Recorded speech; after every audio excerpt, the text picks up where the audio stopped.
عجينة الفلافل زي المطاعم وأحلى كمان. جبتلكم كل أسرار المطاعم. يلا بسرعة نشوف الطريقة مع بعض. بس الأول صلوا على سيدنا محمد عليه أفضل الصلاة والسلام.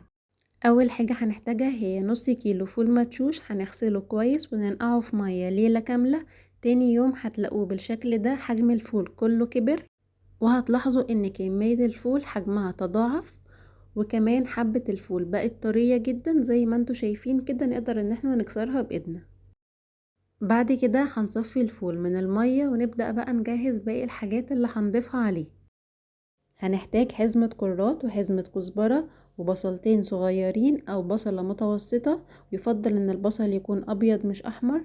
معلقة كبيرة توم، او لو التوم فصوص يبقى 4 فصوص توم وتفرموه. واخر حاجة رغيف عيش شامي هنقطعه قطع صغيرة زي ما انتوا شايفين كده. بصوا البصل حجمه صغير ازاي، لو موجود عندكم الحجم ده يبقى تستخدموا بصلتين، ولو اكبر يبقى واحدة متوسطة. هنبل العيش الشامي بالمية بالشكل ده كده، يعني يدوب بليت العيش مش مية كتير قوي، ونسيبه شوية يطرى، وبعد كده هنبدأ ان احنا نصفيه من المية.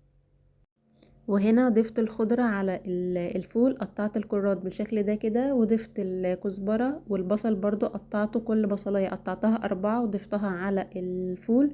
وضفت التوم برضو، هنزود عليه العيش اللي احنا بليناه بعد ما نصفيه.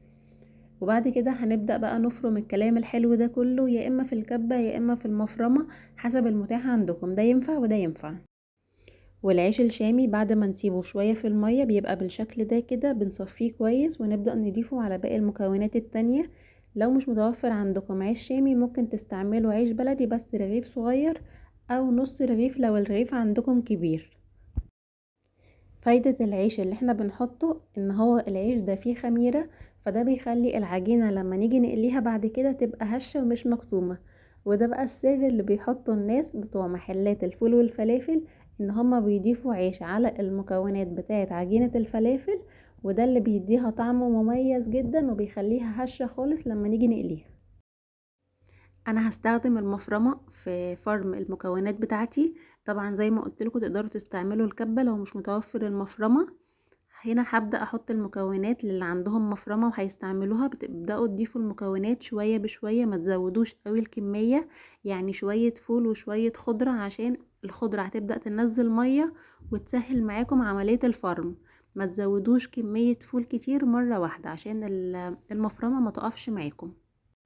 وحاولوا ان انتوا تستخدموا بس حزمة من الكرات وحزمة من الكزبرة، ما تزودوش الخضرة علشان ما تديش معاكم في الاخر اللون غامق للعجينة ومش بيكون شكلها حلو كده.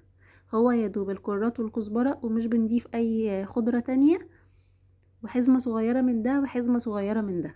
زي ما انتوا شايفين اهي بدأت المفرمة تنزل العجينة، بس طبعا هي لسه خشنة. المفروض ان احنا هنفرمها مرة كمان، بس بعد ما نخلص الكمية كلها عشان تنعم معانا اكتر. شايفين لونها حلو ازاي فاتح؟ ده عشان الخضرة مستعملينها كمية مظبوطة، ما تزودوش قوي زي ما قلت لكم. كده انا خلاص فرمت الكمية كلها اللي معايا، بس زي ما انتوا شايفين الملمس بتاعها لسه خشن شوية، فعشان كده قلت لكم احنا لازم نفرمها مرة كمان. فانا هبدأ احطها تاني في الكبة، سوري، في المفرمة، وابدأ اعملها مرة كمان. ممكن تعملوا مرة في المفرمة ومرة في الكبة عادي جدا، مفيش مشكلة، بس انا هكمل بقى في المفرمة. شايفين كده ملمس العجينة وهي نازلة من المفرمة انعم طبعا من الاول بكتير، وكمان سلسة جدا في المفرمة عكس الاول، لان طبعا فرق القوام. المرة التانية دي مش هتاخد معانا وقت زي اول مرة، لان طبيعي القوام بقى ناعم شوية الى حد ما، فهتلاقوا العجين سلس شوية في المفرمة وهيمشي فيها بسرعة عكس اول مرة. الناس بقى الجميلة اللي بتحب تتسحر فلافل في رمضان، وطبعا بيفتقدوا الفلافل جدا خلال شهر رمضان، لان زي ما احنا عارفين ما بتكونش موجودة. نقدر ان احنا نعمل العجينة دي في البيت بطريقة بسيطة جدا وسهلة، ومش هتاخد معانا وقت قوي في تحضيرها، وكمان هتكون انضف واحسن من بره اكيد.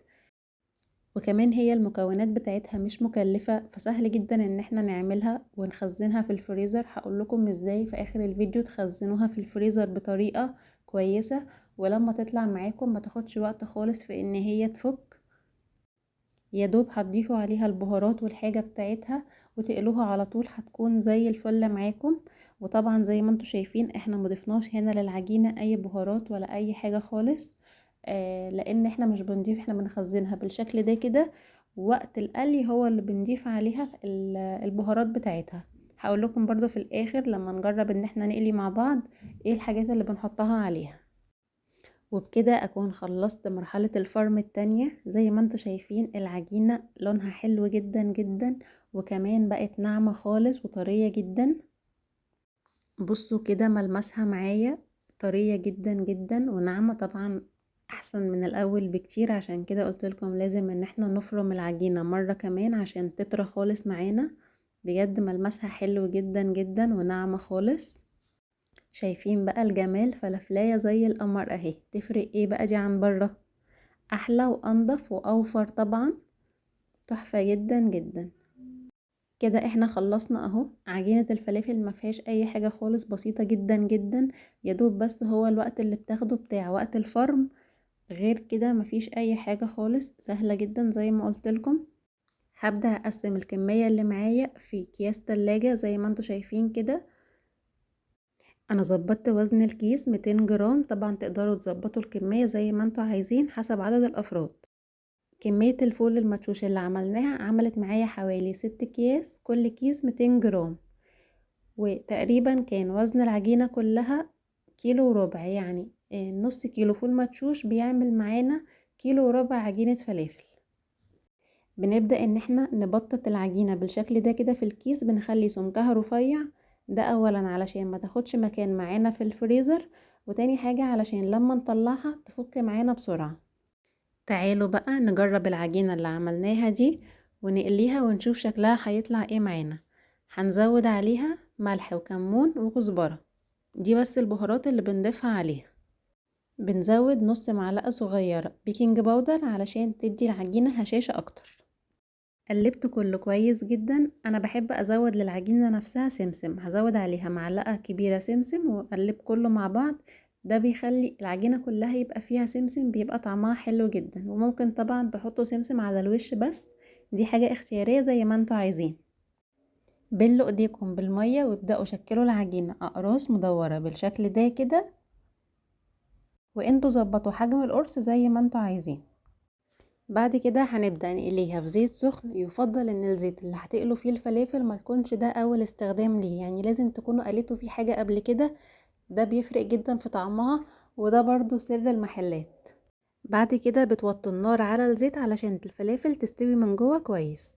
ودول شوية حطيت عليهم سمسم من على الوش عشان اوريكم شكلها. بجد شكلها حلو جدا جدا. وده بقى الانتاج بتاعنا. الفلافل طلعت تحفة، واخدة لون حلو قوي من بره وكمان من جوه لونها مظبوط. وبكده وصفتنا النهاردة خلصت. لو عجبكم الفيديو لايك وشير وسبسكرايب. شكرا جدا ليكم والف هنا على قلبكم.